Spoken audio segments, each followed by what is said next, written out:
Hindi lang siya kabit, nang aagaw pa ng bata. From what I've learned, inayawan ni Gwyneth ang bata. Kaya nako siya ni Helen.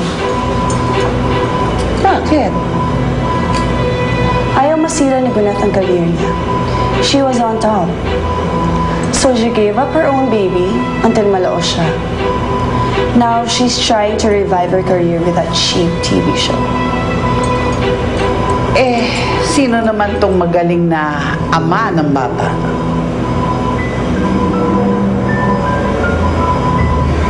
Si Dave. What? Si Dave? Nakabuntis na. May kabit pa? Gwyneth flirted with Dave. Kasalanan ko to eh. Kasalanan ko. Kung di ko siya iniwan, hindi mangyayari ang bagay na to. Ako ang dapat sisihin eh. Alam niyo, Ma, pareho tayo. I blame myself sa nangyari. All the time. Pero na-realize ko, wala kay Dave ang problema eh.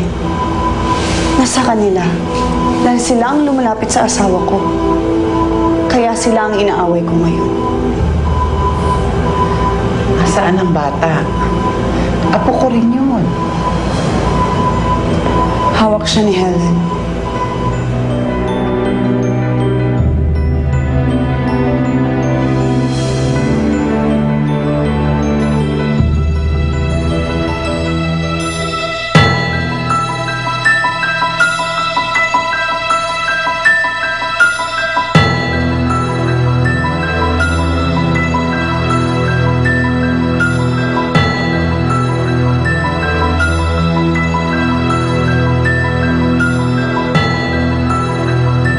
Hello? Jackpot tayo, pare. Nahanap ko na bahay ni Helen. Nay! Anak, andito kami. Ay, ako tulog na pala.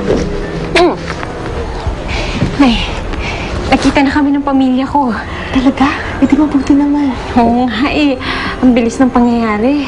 Parang nabura yung 5 taon ng pagkakahiwalay namin. Eh, hindi naman pala nila natatanggap yung sulat na pinapadala ko sa kanila noon eh. Paano nangyari? Bakit ba?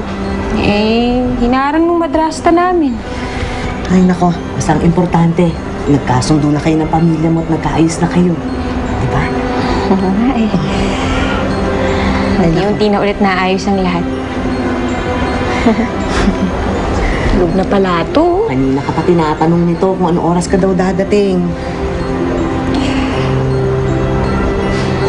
Nay?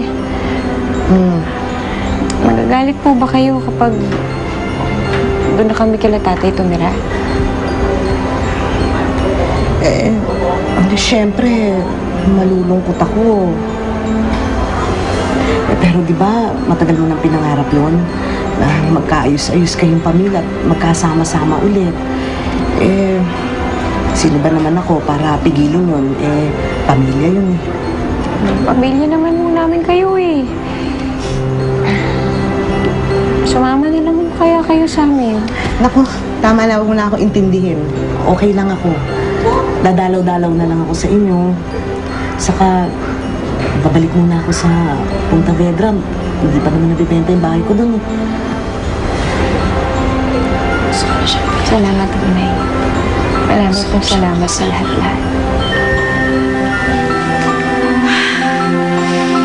Kaya ngayon, may ipapakita ko sa inyong litrato.